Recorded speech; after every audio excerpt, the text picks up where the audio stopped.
ষড়যন্ত্রমূলক কোন নির্বাচনে বাংলাদেশের জনগণ আর অংশগ্রহণ করবে না। এদেশের মানুষ শুধু নির্বাচন বয়কট করবে না, নির্বাচন হতে দেবে না। ঢাকা মহানগরীর মিউনিসিপ্যালিটি একটা অফিস আছে, ঠিক না? সেটা আজকে প্রায় 1 মাস দখলের ভিতরে আছে। আপনার স্বরাষ্ট্রমন্ত্রী একটা বিল্ডিং ক্লিয়ার করতে পারেন না, আপনার 300 আসনের নির্বাচন কিভাবে করবেন? পোস্ট করে কথা বলেন। আমি প্রধান উপদেষ্টা সহ ইন্টারিম গভর্নমেন্ট ইলেকশন কমিশনকে জাগিয়ে দিতে চাই, বলতে চাই, যেটা আপনার জন্য, আপনাদের জন্য চ্যালেঞ্জ, একটি সুষ্ঠু সঠিক নির্বাচন অনুষ্ঠানের ব্যবস্থা গ্রহণ করা এবং নির্বাচনের তারিখ ঘোষণার আগে, কারণ নির্বাচনের তারিখ ঘোষণা হওয়ার পরে রাষ্ট্রের অধিকাংশ ক্ষমতায় নির্বাচন কমিশন হাতে চলে যায়। তার আগে লেভেল প্লেইং ফিল্ড যাকে বলি, সকলের জন্য সমতল ভূমি, সেটাকে নিশ্চিত করতে হবে। সেই জন্য যেখানে প্রশাসনের চেঞ্জ প্রয়োজন, আইন শৃঙ্খলা বাহিনীর নিরপেক্ষ লোকদের নিয়োগের প্রয়োজন, বায়াস চরিত্রহীন যারা আছে তাদেরকে উদ্র করার প্রয়োজন, এই সকল বিষয়ে নিরপেক্ষ থেকে সঠিক পরিবর্তন আনতে হবে। তারপরে নির্বাচনের সুনির্দিষ্ট তারিখ ইসি ঘোষণা করবে, আমাদের কোনো আপত্তি নেই। ষড়যন্ত্রমূলক কোন নির্বাচনে বাংলাদেশের জনগণ আর অংশগ্রহণ করবে না এবং সে অবস্থায় এদেশের মানুষ শুধু নির্বাচন বয়কট করবে না, নির্বাচন হতে দেবে না।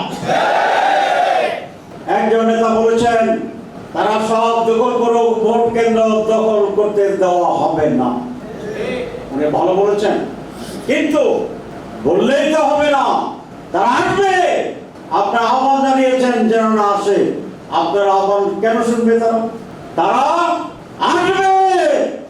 আপনার দায়িত্ব হবে ভোট কেন্দ্রের আশেপাশে তাদেরকে ঢুকতে দেবেন না। শান্তিপূর্ণ নির্বাচন ওয়েলকাম। সকালে ভোট দিতে পারবে এমন আয়োজন ওয়েলকাম। যে যাকে ভোট দেবে অবাধে ভোট দিতে পারবে ওয়েলকাম। কিন্তু 10টি হুন্ডা, 20টি গুন্ডা, 40টি ডান্ডা, নির্বাচন ঠান্ডা, এই নির্বাচন হতে দেওয়া হবে না। আমি মাননীয় প্রধান উপদেষ্টার দৃষ্টি আকর্ষণ করছি। আপনি একজন অত্যন্ত সম্মানীয় মানুষ। আমি আপনার সব বলেছিলাম যে বাংলাদেশে অনেক মানুষ নোবেল পুরস্কার পেতে পারে, অনেকেই রাষ্ট্রের প্রধান হতে পারবেন, কিন্তু একাধারে রাষ্ট্রের প্রধান এবং নোবেল লরিয়েট এর একটি কম্বিনেশন আরেকবার পাওয়া 100 বছরের নাও হতে পারে। আপনার যে সম্মান এবং আস্থা মানুষের আছে আপনার প্রতি, দয়া করে এমন কিছু করবেন না যাতে মানুষের আস্থা এখান থেকে সরে চলে যায়। আমরা আপনাকে সাহায্য করব, আল্লাহকে ভয় করুন, আর আমরা সাহায্য করব ইনশাআল্লাহ। আল্লাহর সাহায্য তার বান্দাদের মাধ্যমে যেটি হবে, কোন রক্ত চক্ষুর ষড়যন্ত্র আপনাকে গায়েল করতে পারবে না।